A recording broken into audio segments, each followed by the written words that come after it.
Welcome to the third in the series theme theories workshop called Debug and Inspect. Today we'll talk about how you can investigate the components, how you can get to the one you really need, and what is a file and a class organization which allows us to do it. So this workshop is relying on information you have heard in the previous workshop about the file system, so make sure to watch it here.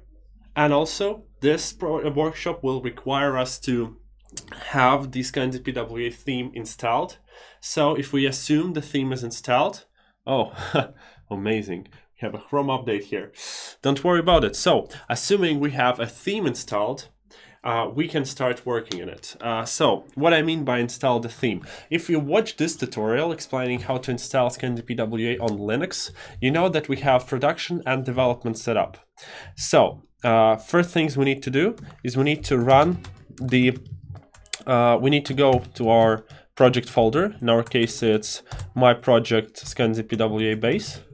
And here we need to run DCF, which is our alias for the front end setup, and I run it with up-d. As you can see, it started. Cool. I had it already started, so for you it might take a little bit longer. You can watch the success of your operation using the front logs command, and it will show you if it's successfully or unsuccessfully compiled. And if it is compiled, then you pretty much need to open a folder which is called code. Let's go there. It's src up design frontend ScandiPWA. So we open it up and here it goes. So from here, I recommend you to open additional workspace is the vendor theme, which we talked about in the previous video. So ScandiPWA Source, so we adding it in, and now we can see that again we have nothing in our src folder. We have only the source folder for us to investigate. And now let's proceed with the investigation process. We first have to open a Google Chrome and open our website on ScandiPWA local. And now we compare it with our designs or requirements. Imagine we were asked to change the product and how the product looks here. So when it will load, we will need to change and add the border for the product card. Well, how can we do it? How to understand where to look and what is the correct component name? Pretty easy. Well, because we are using BAM and while we're loading, let's take a look on what is BAM. The BAM is a model of organizing class names. So what it allows us to do is to say that, for example, the element has a block. The element has block. The block might have elements inside of it. And those elements and the block itself could be modified in some way. So here's why the BAM is called BAM. Well, this is because it allows us to have a block which would have elements and which could have modifiers. So when it transformed in the React form, it could have such representation. For example, the block could be the breadcrumbs. The breadcrumbs could be our own block. So the block is breadcrumbs. The list of those breadcrumbs inside of the breadcrumbs block could be called, it is the element. Let me note to you. It is the breadcrumbs. Now notice, underscore, then list. So this is a list of breadcrumbs. And now imagine this list has a breadcrumbs item, which is also an element. So it is the breadcrumbs item. So why do we have this list and breadcrumbs item? Why is it needed? Well, pretty simple. Well, because it allows us to have no nesting in our styles. This will generate, this means that we have one class name here, one class name here, one class name here. The specificity of these styles will be very low. So the re-render and repaint of them will be very cheap.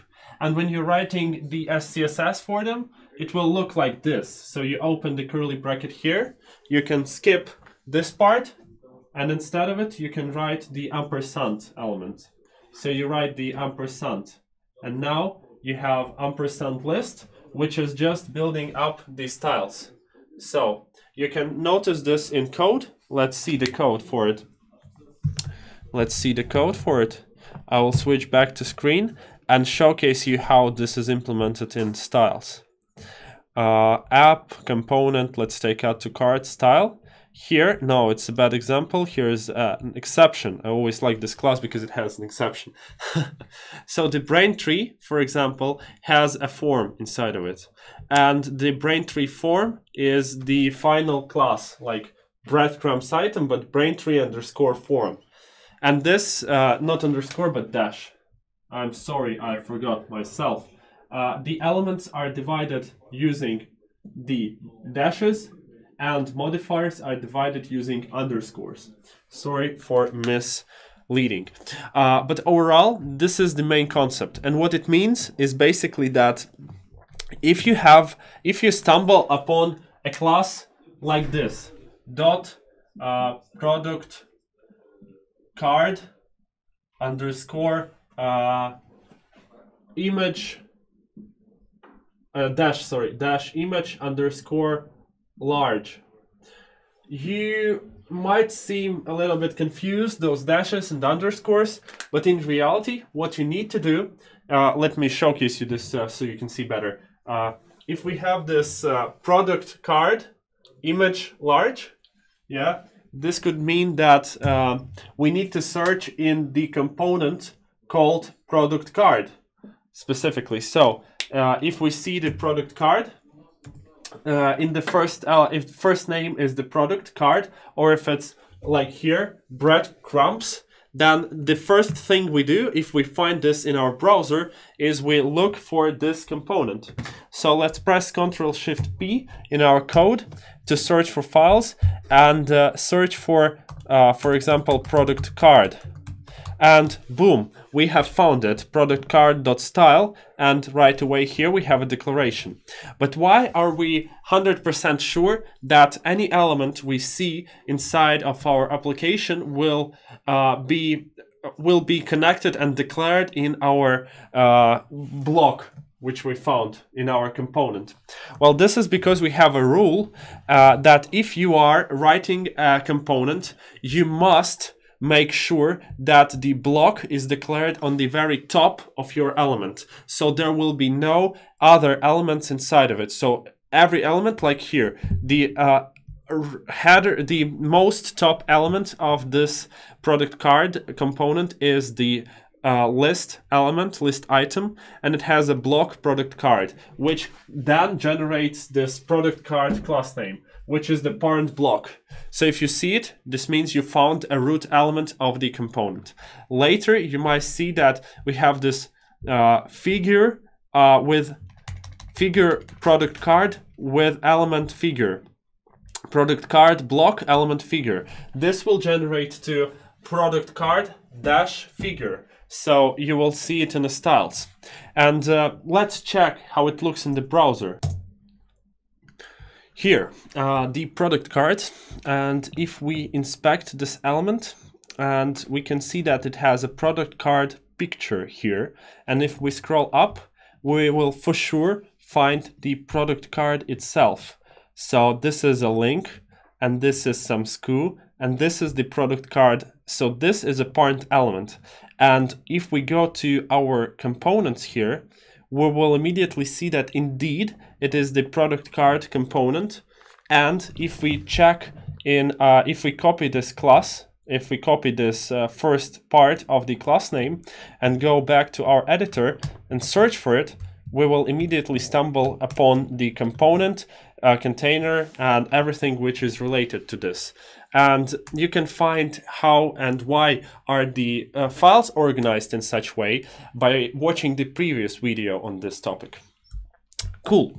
Let's test our theory about this being very convenient on any other element. For example, we have this size. Let's find out what it is so we can edit it. So it looks like it is the expandable content button, or it is the product configurable attributes. I assume that is the product configurable attribute because let's scroll a bit up and understand where we currently are. So we have here product configurable attributes expandable and product configurable attributes itself. So it looks like we are in the product configurable attribute div, and it has the color and size. Well, we are not really interested in it. We are interested more in the element itself. So it means we are going for expandable content. Let's check it out. Can we find the expandable content? Let's copy this part, expandable content. Now go back to our VS Code and search for it. Oh, here it goes. Expandable content style and expandable content components. But don't stop here. We remember we had this product configurable attributes, yes? Let's check it out. Can we find the expandable content in product configurable attributes? Let's get to our VS Code and try it. So we're first searching for product configurable attributes in the component because it is the representation and the presentation of the component. So here let's search for expandable content, and voila, we have it here. So it is in the placeholders part. I assume we are not looking into placeholders, and it also is in the configurable attributes, which look pretty neat. So I assume if we want to change it, we are changing it here, and this is how it works. Or if we want to change the label and add some string to it or the number, let's check it out. Will it work? Will we get 1 to 3 in our filters? Immediately we got it. And remember, the configurable attributes was not included, the price was not included into this. So we haven't got the price with 213. Very interesting, very cool. So this is how you can work and how you can investigate and find the elements to change using the BAM and referencing the blocks which you find there. And also, this is how you can use the VS Code to help you with it. So you are looking for when you're looking for a file, you're searching with Command-Shift-P. Because of our naming convention, you can find this by watching the file structure link. Or if you want to get to find the element where it is used, yeah, you can first inspect the element and understand what is its parent. Or additionally, you can search like this. So it will, with the opening bracket, with the opening triangular bracket, because this will show you the usage of this component in JS6 templates. Nice. The last thing I want to mention during this workshop is the components folder here. The components, not folder but tab, is basically a React debugger tool which allows you to inspect your components using debugger. It allows you to see what state currently your component is experiencing, what it has in its props, and how it's interacting with them. So if I click, maybe something will change. Well, it disappeared, nothing has changed. Maybe it will be more interesting to see what is the header doing. Let's see what is the header doing when we transform. Well, some props are changing.